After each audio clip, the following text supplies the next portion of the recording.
10 ఏళ్ల తర్వాత మరోసారి చైనాలో పర్యటిస్తున్నారు అమెరికా అధ్యక్షుడు. ఇరు దేశాల మధ్య సంబంధాలను పటిష్టం చేసుకోవడంతో పాటు పలు అంతర్జాతీయ అంశాలపై చైనా అధ్యక్షునితో చర్చిస్తున్నారు. కాగా తైవాన్ విషయంలో డొనాల్డ్ ట్రంప్ గనుక అమెరికా తలదూర్చితే రెండు దేశాల మధ్య ప్రత్యక్ష యుద్ధం వచ్చే అవకాశాలు ఉన్నాయని జిన్పింగ్ సున్నితంగా హెచ్చరించినట్లు తెలుస్తోంది. అమెరికా తైవాన్ కు చేస్తున్న ఆయుధ సాయం నేపథ్యంలో ఈ వ్యాఖ్యలు సంచలనం సృష్టిస్తున్నాయి. ప్రపంచంలోని రెండు అతిపెద్ద ఆర్థిక వ్యవస్థలైన చైనా, అమెరికా పరస్పరం ఘర్షణ కాకుండా సహకారం దిశగా సాగాలని సూచించారు.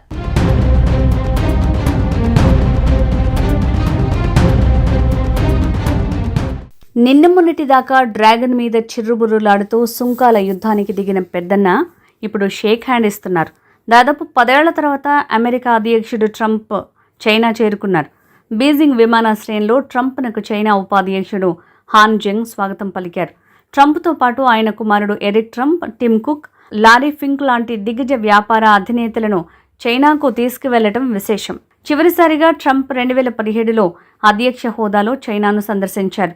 ఇరాన్తో యుద్ధం, హర్మూజ్ జలసంధి దిగ్బంధనం, ప్రపంచ ఆర్థిక సంక్షోభానికి దారితీసిన పరిస్థితుల్లో ట్రంప్ చైనా పర్యటన ప్రాధాన్యం సంతరించుకుంది.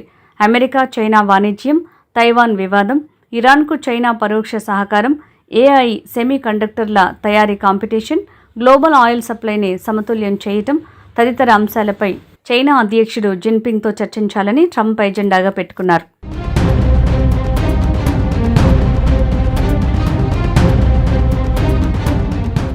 అమెరికా అధ్యక్షుడు డొనాల్డ్ ట్రంప్నకు చైనా ఘన స్వాగతం పలికింది. రెడ్ కార్పెట్ పరిచి సైనిక గౌరవ వందనం సమర్పించింది.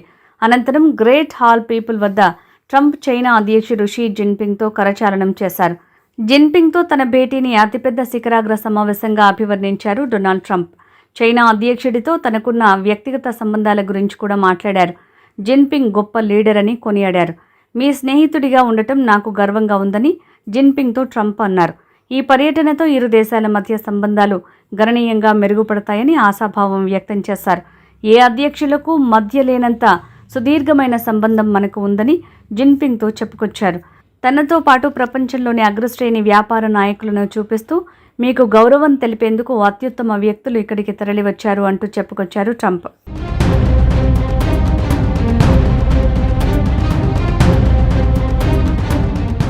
కాగా డొనాల్డ్ ట్రంప్, జిన్పింగ్ మధ్య వాడివేడి చర్చ జరిగిందని చెప్తున్నారు.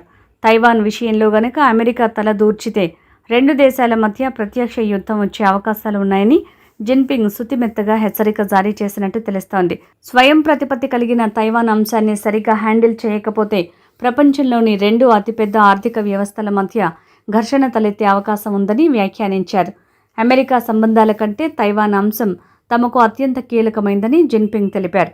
చైనా, అమెరికా పోటీదారులుగా కాకుండా భాగస్వాములుగా ఉండాలని సూచించారు జిన్పింగ్. తైవాన్ విషయంలో అమెరికా వ్యూహాత్మకంగా స్పందిస్తోంది.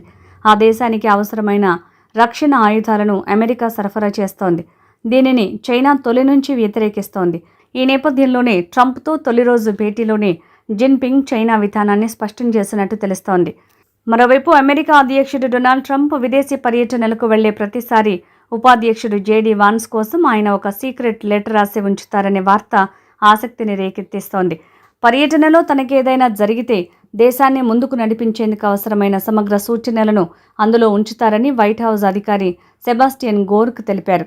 ట్రంప్ విదేశీ పర్యటనలకు వెళ్లే ముందు రెజల్యూట్ డెస్క్లో వాన్స్ కోసం సీక్రెట్ లెటర్ ఉంచుతారని పేర్కొన్నారు. ట్రంప్ చైనా పర్యటన నేపథ్యంలో విదేశీ శక్తులు ట్రంప్ను లక్ష్యంగా చేసుకోవచ్చనే ఆందోళనలు నెలకొన్నాయి. అయితే గోర్క్ వీటిని కొట్టిపారేశారు. ట్రంప్ను ఏదైనా చేస్తారనే భయం లేదని, ఆయన చాలా సురక్షితంగా ఉన్నారన్నారు. ట్రంప్పై ఇప్పటికే అనేకసార్లు హత్యాయత్నాలు జరిగిన సంగతి తెలిసిందే. విదేశీ పర్యటనల నేపథ్యంలో అధ్యక్షుని భద్రత విషయంలో మరిన్ని జాగ్రత్తలు సహజం.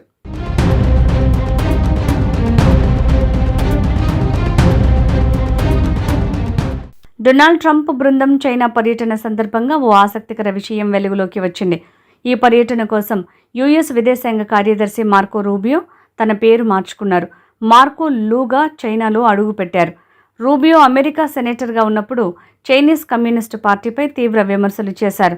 వీగర్ ముస్లింల జాతి నిర్మూలనకు పాల్పడుతోందని ఆయన చేసిన వ్యాఖ్యలను అప్పట్లో చైనా ఖండించింది. 10 లక్షల వీగర్లు, ఇతర ముస్లింలను శిబిరాల్లో నిర్బంధించి బలవంతపు చాకరీ చేయిస్తున్నారు. వీగర్ మహిళలు లైంగిక హింసకు బాధితులుగా మారుతున్నారు అని ఆరోపించారు ఆయన.